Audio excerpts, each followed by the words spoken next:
Hello everyone! Nowadays we have a lot of analog emulation plugins, and many of them are actually endorsed by the original hardware creators, from SSL consoles to rare and underappreciated synths. But the question is, does that really mean something? Well, Gforce contacted me because they recently launched their OBX, and they gave me access to the Oberheim Collection. All of these virtual synths are endorsed by Tom Oberheim, so what better than taking this opportunity to try to answer that question. The OBX is the third Oberheim emulation by Gforce. The original unit is the father of the OB series, and of course it's not as famous as the OBXA, but it's powerful in its own way.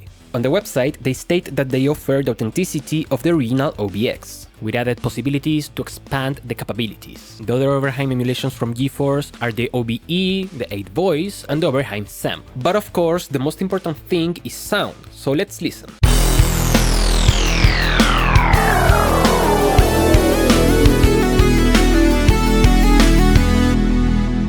I gotta say that to me they sound fat, big and crispy, and those are adjectives I look for when testing analog emulations. When they released the OBE, they also released an interview with Tom Oberheim, where he basically says that he wasn't convinced by analog emulations until he started working with Gforce. And on the description I will leave a link to that interview. Of course you can say that this is part of marketing, which at some extent is true, but still having the original creator of a synthesizer working on an emulation already make you think the quality must be good. As with any other good emulation, the analog workflow is well translated to the digital domain. I know it's never going to be like tweaking actual knobs, but the important thing is having a screen that's not cluttered and with intuitive parameters. OBE, for example, has a zoom button that makes every parameter fit on the screen. Now, what I find interesting is that the majority of emulations will take advantage of the digital domain to add features that were not possible in the original hardware. There are some exceptions to this, like the Miniverse or the Minimoog from Universal, but that's not the case with this Oberheim emulation. So, in some way, we can say that Tom Oberheim not only endorses the sound, but also the extra features like effects and modulation. For instance, the SAM and the ight voice have delay and reverb,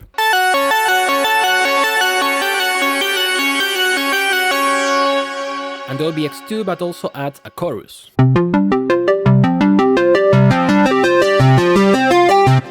And of course, it's not only about having more effects, it's also about the quality of these effects. Because I believe that if you're making an emulation and add effects, these effects must meet the quality of the original unit. They are supposed to enhance the sound. Now, what really impressed me on the OBX is how they implemented more modulation options. For instance, you can see they added the XLFO and the XADSR. Thing is, these modulations are individual per parameter. As you can see by the name on the top, the selected parameter, and how making changes will affect only that selected parameter. With this, they are swiftly applying digital modulation options to an analog kind of workflow, without needing a mod matrix. For instance, we could control the oscillator levels, so we get the dirtiness of the X mod, but not always.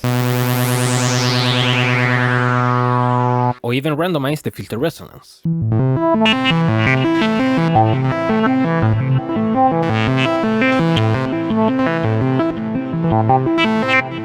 We can even affect the LFO speed to get changes over time.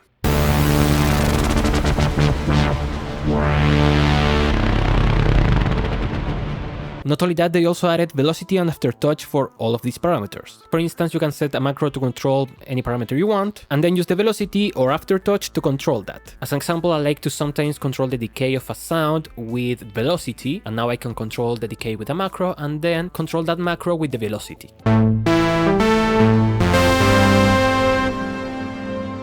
So by using these 4 macros, you can virtually control any other knob. I like the sound, the workflow, and I had a lot of fun playing with these synths. Especially the OBE, I might make a video about that in the future. The thing is, I will still enjoy these synthesizers with or without the seal of approval of the original creator. But knowing that the original creator has something to do with these emulations makes me think that all of these great extra features are also part of the vision that he has when thinking how to modernize these classic synths. So at the end, it's not only a quality insurance, it's also something that warms my heart. But let me know your opinions, what you think about plugins that are endorsed by the original creators, and of course, have you played with synths from Gforce? Leave a comment answering those questions. Thank you so much for watching, I will see you next time, and bye bye!